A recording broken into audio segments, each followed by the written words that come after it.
Welcome to my channel Rithi Motivational Speech. மனைவி கேட்குறதுக்கெல்லாம் கணவன் no சொன்னால் கோவப்படுவாங்க. அது எதனால அப்படிங்கிறத இந்த வீடியோவில் சொல்லியிருக்கேன்.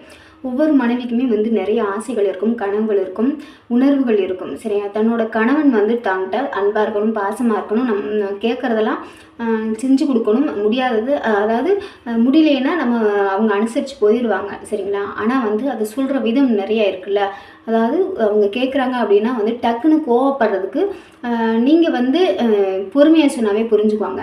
இதை தெளிவாக இந்த வீடியோவில் சொல்லியிருக்கேன். சரிங்களா? இப்போ மனைவி கேட்குறாங்க அப்படின்னா கணவன் நோ சொன்னால் அவங்களுக்கு ஏன் கோபம் வருது அப்படிங்கிறத பற்றி தான் இந்த வீடியோவில் பார்க்க போகிறோம். சரிங்களா? ஸ்கிப் பண்ணாமல் ஃபுல்லாக பாருங்கள். நீங்கள் என்னோடய வீடியோ புதுசாக பார்க்குறீங்க அப்படின்னா சப்ஸ்கிரைப் பண்ணிவிட்டு பெல் ஐக்கனை கிளிக் பண்ணிட்டு லைக் போட்டுட்டு வீடியோவை கண்டினியூ பண்ணுங்கள். ஓகேங்களா? இப்போ வீடியோக்குள்ளே போகலாமா?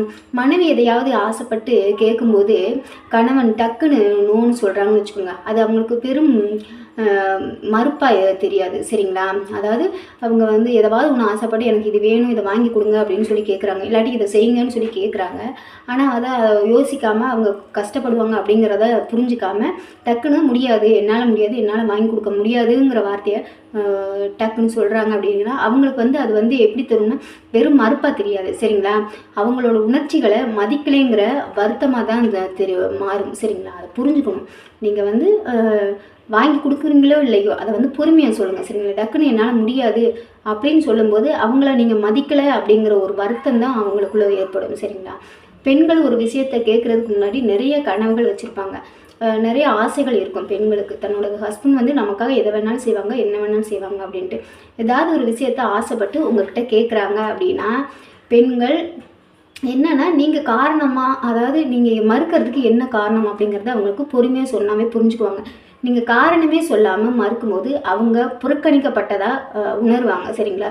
இப்போ நீங்கள் அவங்களோட கனவுகளை நீங்கள் மறுக்கலை. சரிங்களா? அவங்களவே நீங்கள் ஒதுக்குறதா தான் அவங்க புரிஞ்சுக்குவாங்க. அதனால் எந்த ஒரு விஷயத்தையுமே புரிகிற மாதிரி பொறுமையாக காரணத்தோடு சொல்லுங்கள். உங்களால் முடியல, இல்லாட்டி இப்போ வேணாம் அப்படின்னா அதுக்கு காரணத்தை பொறுமையாக சொல்லி புரிய வச்சாவே போதும். சரிங்களா?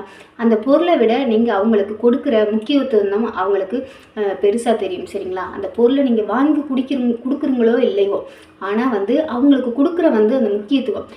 சரிம்மா, உனக்கு இது வேணுமா, இது இன்றைக்கி இல்லை இன்னொரு நாளைக்கு வாங்கி தரேன், என்கிட்ட காசு இல்லை இன்னொரு நாளைக்கு வாங்கி தரேன், இது நல்லா இல்லை வேறு ஏதாவது நல்லதாக வாங்கி தரேன் அப்படின்னு சொல்கிற விஷயந்தான். சரிங்களா? அப்படி சொல்லி அவங்களுக்கு புரிய வச்சாவே போதும். அவங்களுக்கு கொடுக்குற முக்கியத்துவம் தான் அவங்களுக்கு பெருசாக தெரியும். சரிங்களா? ஏன் முடியாதுன்னு முறையான காரணத்தை அன்பாக சொன்னால் எந்த மனைவியுமே கோவப்பட மாட்டாங்க. சரிங்களா?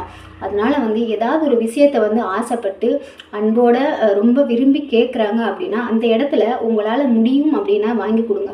முடியாதுன்னா அதை டக்குன்னு உடனே என்னால் முடியாது அப்படின்னு சொல்லிட்டு மூஞ்சில் அடித்த மாதிரி சொல்லாமல் இது வேணாமா, இன்னொரு நாளைக்கு நான் வாங்கி தரேன், இல்லாட்டி இதுக்கு இதுதான் காரணம் அப்படிங்கிறத அவங்களுக்கு சொல்லி புரிய வைங்க. நீங்கள் மறுத்தீங்க, முடியாதுன்னு சொல்லிட்டீங்க அப்படின்னா அவங்க அந்த பொருளை மறுக்கிறதா நினச்சிக்க மாட்டாங்க, அவங்களவே நீங்கள் ஒதுக்குறதா வெறுக்கிறதா தான் நினச்சிக்குவாங்க.